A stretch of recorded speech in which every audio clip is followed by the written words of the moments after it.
Jaya TV நேயர்களுக்கு வணக்கம். நான் ஷப்தீனா. சுவையும் ஆரோக்கியம் இருந்தது அம்மா அம்மா சமையல. இன்றைக்கி நம்ம பார்க்க போகிற ரெசிபி என்னன்னா சவ் சவ் மோர் போட்டு.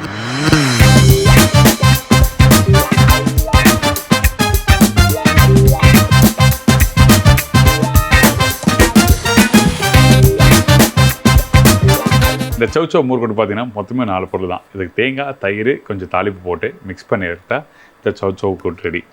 சவ் சவ் கூட்டு நிறைய பேர் நிறைய விதமாக பண்ணுவாங்க. நம்ம வந்து இன்றைக்கி பார்க்குற மெத்தட் பார்த்திங்கன்னா ரொம்ப சிம்பிள். காயை வேக வச்சு டாஸ் பண்ண போகிறோம், அவ்வளோதான். இப்போ இந்த ரெசிபி எப்படி ரெடி பண்ணுறது பார்க்கலாம். அதுக்கு முன்னாடி இந்த ரெசிபி தேவையான பொருட்கள்லாம் பார்க்கணும்ல, அதை ஃபஸ்ட்டு பார்த்துருங்க. அதுக்கப்புறம் செய்முறையை பார்க்கலாம். சவ் சவ் மோர் கோட்டு தேவையான பொருட்கள்: சவ் சவ் 1/4 கிலோ, கடுகு 1/4 டீஸ்பூன், இடித்த பூண்டு 10 பல், அரைச்ச தேங்காய் 1 குழிக்கரண்டி, கருவேப்பிலை தாளிப்புக்கு தேவையான அளவு, கொத்தமல்லி தேவையான அளவு, தயிர் 1/4 குழிக்கரண்டி, பச்சை மிளகாய் 2 நம்பர், உப்பு தேவையான அளவு. இந்த சவ் சவ் மோர் கூட்டுக்கு தேவையான பொருட்கள் நீங்கள் பார்த்துருப்பீங்க. ஃபஸ்ட் நம்ம என்ன பண்ணுறோன்னா, இந்த இடத்துல அந்த சவ் சவ் வந்து வேக வச்சு எடுத்து வச்சுருக்கேன். இந்த சவ் சவ் வேக வைக்கும்போது பார்த்தீங்கன்னா இதில் வந்து கொஞ்சமாக தண்ணி ஊற்றி, அதாவது ஒரு கப்பு அளவுக்கு நீங்கள் இந்த அளவுக்கு எடுக்கிறீங்கன்னா அதில் 3/4 கப் அளவுக்கு தண்ணி ஊற்றி கொஞ்சம் உப்பு போட்டு வேக வச்சு எடுத்து வச்சுருக்கேன். தேவைப்பட்டால் மஞ்சத்தூள் போடலாம். இது வெள்ளைக்கல்ல பண்ணுறதுனால மஞ்சத்தூள் நான் போடல. இதை விஷயம் நீங்கள் உங்களுக்கு வீட்டில் தேவைப்பட்டுனா நீங்கள் போட்டுக்கலாம். இதை ஆப்ஷனாக சொல்கிறேன். இது இந்த மாதிரி வேக வச்சு எடுத்து வச்சுக்கலாம். இல்லை இந்த மாதிரி எனக்கு தனியாக வேக வச்சு எனக்கு சமைக்கிறது பிடிக்காது, அப்படியே வதக்கி பண்ணுறது எனக்கு பிடிக்கும் அப்படின்னு நினச்சின்னா அந்த டைமில் இந்த மாதிரி தாளிப்பு போட்டு அந்த காயை போட்டு லைட்டாக வதக்கி தீவனம் தண்ணி ஊற்றி இதிலே வேக வச்சு அதுக்கப்புறம் அடுத்த ஸ்டேஜ் போய்க்கலாம். ஸோ இப்படியும் பண்ணலாம். இது வந்து நாங்கள் எதுக்காக இப்படி பண்ணோன்னா, அந்த கலர் மாறாமல் இருக்கிறதுக்காக இப்படி பண்ணுறோம். இதான் விஷயம், வேறு எதுவுமே இல்லை. அதாவது எப்படி கலர் அந்த ப்ரிப்பரேஷன் டெக்ஸ்சர் எப்படி வரணும்னு நினைக்கிறோமோ அதே மாதிரி வரும். அதனால தான் அப்படி பண்ணுறது. இது திட்டு பார்த்திங்கன்னா ஹோட்டலில் பண்ணுற ஒரு பக்குவம். சரிங்களா? இப்போ ஃபஸ்ட்டு நம்ம என்ன பண்ணுறோன்னா, கடுகு தாளிப்பை போட போகிறேன். அதுக்கு முன்னாடி இங்கே ஒரு அரவை ரெடி பண்ணி வச்சுருக்கேன். இங்கே பாருங்கள், தேங்காய் பார்த்தீங்கன்னா ஒரு 4 பத்த தேங்காய், 4 பத்த தேங்காய் பெரிய பெரிய சைஸு. அதோட ஒரு 1/2 ஸ்பூன் சீரகம், ஒரு 2 பச்சை மிளகாய் போட்டு நல்லா அரைச்சி வச்சுருக்கோம் பேஸ்ட்டு. இந்த பேஸ்ட் அரைக்கிற பக்கம் பார்த்திங்கன்னா ரொம்ப நைஸாக அரைச்சிடாதீங்க. ஒரு 90%, 10% வந்து கொஞ்சம் குறைன்னு இருந்தால் தான் இந்த மாதிரி சவ் சவுக்கு போட்டு மிக்ஸ் பண்ணி சாப்பிட்றது நல்லாயிருக்கும். இது கிட்டத்தட்ட பார்த்திங்கன்னா இந்த அவியல் கான்செப்ட் தான் வரும். சரிங்களா? சில பேர் காஞ்ச மிளகாய் தாளி போடுவாங்க, சில பேர் வந்து சீரகம் தாளி போடுவாங்க. ஒருத்தர் பக்குவோம். ஆனால் நாங்கள் வந்து அப்பத்துலேருந்து ஹோட்டலில் பண்ணுறது பார்த்திங்கன்னா இந்த கடுகு பச்சை மிளகாய் போட்டு பண்ணுவோம். ரொம்ப சூப்பராகும், ரொம்ப சிம்பிள். அதனால் ஈஸி ரெசிபி சொன்னேன். இப்போது எண்ணெய் சூடாகிடுச்சு. இந்த இடத்துல நம்ம என்ன பண்ணுறேன்னா, இந்த கடுகு வந்து தாளிப்பை போடுறேன். ஃபஸ்ட்டு இந்த தாளிப்பு போடும்போது ரொம்ப கவனம் தேவை நமக்கு. எப்போவுமே சமையல் பண்ணும்போது அந்த சமையலில் வந்து நீங்கள் எப்படி பண்ணுறீங்க, அது எப்படி பண்ணுறோம், அந்த பக்குவம் தெரிஞ்சால் மட்டும்தான் அந்த சமையல் வந்து பூர்த்தி ஆகும். அதாவது முழுமையாக கம்ப்ளீட் ஆகும் சொல்ல வரேன். இப்போ இந்த இடத்துல எண்ணெய் சூடு இல்லாமல் கடுகு போட்டு அப்படின்னு தான் அது வேல்யூ இல்லை. அந்த எண்ணெயில் வந்து கரெக்டான சூடில் அந்த கடுகு போட்டு பொரிஞ்சு வந்தால் அது வாசம் நமக்கு நல்லா வரும். இதுதான் விஷயம். சரிங்களா? இப்போ இந்த கடுகு போட்டிருக்கேன். இதுக்கப்புறம் நம்ம காரத்துக்கு இந்த பச்சை மிளகாய் ஆல்ரெடி பார்த்தீங்கன்னா இந்த தேங்காய் அரைக்கும் போதே வந்து பச்சை மிளகாய் போட்டிருக்கோம். பட் இருந்தாலும் தாளிப்பில் அந்த பச்சை மிளகாய் போட்டு நீங்கள் பேனில் டாஸ் பண்ணும்போது அது நல்லாயிருக்கும். 1-2 பச்சை மிளகா அந்த எண்ணெயில் வதக்கி முடித்த பிறகு நீங்கள் அப்படி சாப்பிடும்போது பார்த்தீங்கன்னா உங்களுக்கு அந்த ஒரு கடிச்சு சாப்பிடும் அந்த காரத்தன்மை நல்லாயிருக்கும். இதுக்கப்புறம் அந்த வேக வச்ச சவ் சவ்வை இதில் போடுறேன்.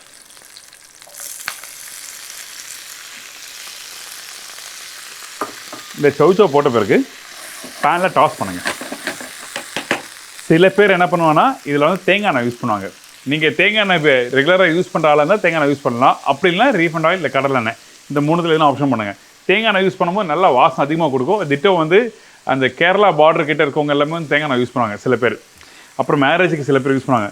காமனாக யூஸ் பண்ணுறது வந்து ரீஃபண்ட் ஆயில். உங்களுக்கு எது வசதியாக இருக்கோ அதை யூஸ் பண்ணிக்கலாம். சரிங்களா? இப்போது இந்த சவ் சவ் அப்படி வதக்குறோம். இதுமாதிரி வதங்குற டைமில் நம்ம என்ன பண்ணுறோம், கொஞ்சமாக உப்பு போடலாம், சால்ட்டு. இந்த மாதிரி வேக வச்சு பண்ணும்போது பார்த்தீங்கன்னா பர்டிகுலராக நீங்கள் கவனிக்க வேண்டிய விஷயம்னா அந்த தாளிப்பு தான். அந்த தாளிப்போட வாசம் சரியாக இல்லைன்னா ஐம் ஷூர் டெஃபினட்டாக உங்களுக்கு வந்து அந்த ப்ரிப்பரேஷன் கம்ப்ளீட் ஆகாது. இதுவே வந்து பேனில் அந்த காயோட போட்டு தாளிப்பு போட்டு வேக வச்சு பண்ணிங்கன்னா உங்களுக்கு ஒரு 50 to 60% வந்து அதை கவர் பண்ண முடியும். ஆனால் இந்த மாதிரி காயை வேக வச்சு டாஸ் பண்ணும்போது அந்த கடுகு போட்டோன்னே நல்லா பொரியணும். ரொம்ப முக்கியமான விஷயங்க, கவனத்தில் வச்சுக்கோங்க. என்னடா இவர் மிரட்டுறாரு அப்படின்னு நினைக்க வேண்டாம். இது ஜஸ்ட் உண்மையான விஷயத்தை நான் உங்களுக்கு சொல்கிறேன். நான் அழுத்தி சொல்கிறேன்னா அப்போ தான் உங்களுக்கு வந்து அந்த ஃப்ளேவர் வரும். வீட்டில் கஷ்டப்பட்டு ஒரு 4 பொருளை வாங்கி நீங்கள் வீட்டில் சமைக்கும் போது அது சரியான டேஸ்ட்டும் சரியான ஃப்ளேவரும் வரலன்னா கஷ்டம் தான். அதனால் சொல்கிறது. இப்போ இந்த பேஸ்ட்டை வந்து இதில் போடுறேன். அரைச்சி வச்சுருக்க பேஸ்ட்டை வந்து இதில் போட்டுடலாம். இந்த பேஸ்ட்டை போட்ட பிறகு நம்ம என்ன பண்ணுறோம், இந்த காயோட லைட்டாக டாஸ் பண்ணுறேன். இங்கே பாருங்கள்.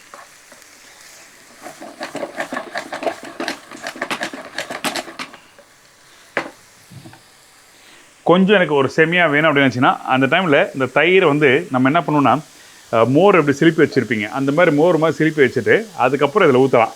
அது சூடு ஆறின பிறகு இல்லை இன்றைக்கி வந்து நேரம் இல்லை எனக்கு அர்ஜென்ட்டான அதாவது இன்றைக்கி லஞ்ச் ரெடி பண்ணிவிட்டு நம்ம டக்குன்னு டிஃபன் பாக்ஸில் போட்டு ஓடணும் அப்படி நினைக்கிறவங்க அப்போ கொஞ்சம் தயிர் எடுத்து ஒரு ஸ்பூனாக அதில் போட்டுக்கலாம். சரிங்களா? இப்போ பேனை டாஸ் பண்ணியாச்சு.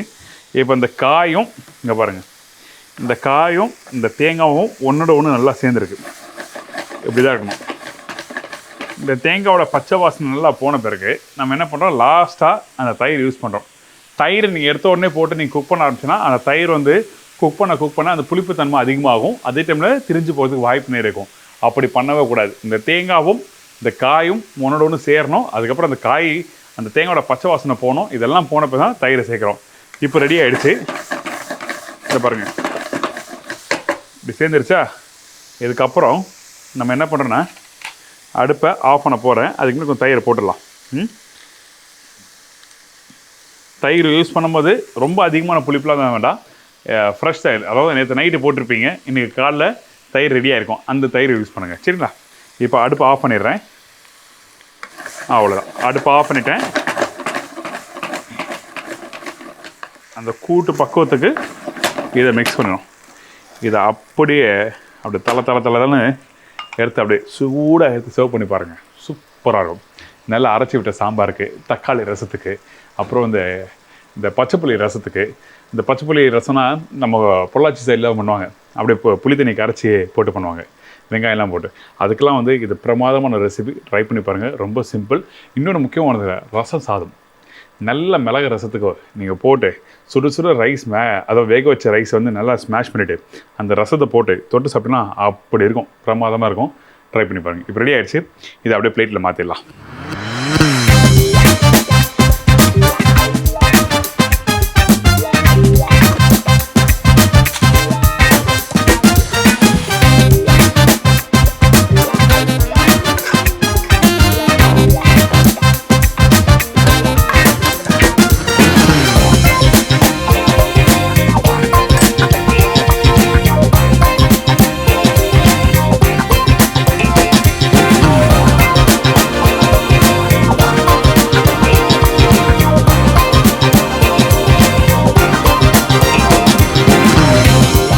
அவ்வளோதாங்க.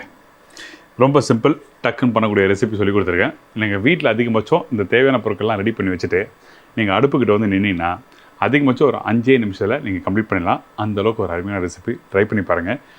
இந்த ரெசிபி பண்ணும்போது நீங்கள் அந்த தயிரோட தன்மை வந்து புளிப்புத்தன்மை அதிகமாக இருக்கக்கூடாது. அப்படி இருந்தால் கண்டிப்பாக வந்து நேரம் ஆக டேஸ்ட்டு மாற ஆரம்பிச்சிடும். எக்ஸாம்பிளுக்கு வந்து நீங்கள் மார்னிங் பண்ணியிருப்பீங்க, லஞ்ச் பாக்ஸில் போட்டு நீங்கள் ஆஃபீஸ் எடுத்து போவீங்க. அப்போ ஏன்னா அந்த புளிப்பு அதிகமாக ஆக சாப்பிட்றதுக்கு பிடிக்காது.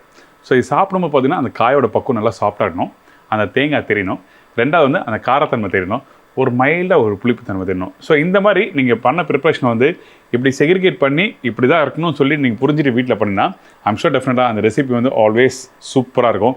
நீங்கள் கஷ்டப்பட்டு சமைக்க வேண்டியதே இல்லை. ஐயோ இதுதான் ஏன் அப்படி சொல்லி சமைச்சிட்டு போயிடலாம். ஸோ இன்றைக்கி உங்களுக்கு எல்லாருக்கும் பிடிச்சிட்டு நினைக்கிறேன். இதே மாதிரி நான் இன்னொரு நாள் ஒரு புது ரெசிபி சந்திக்கிறேன். நன்றி, வணக்கம். See you, bye, take care.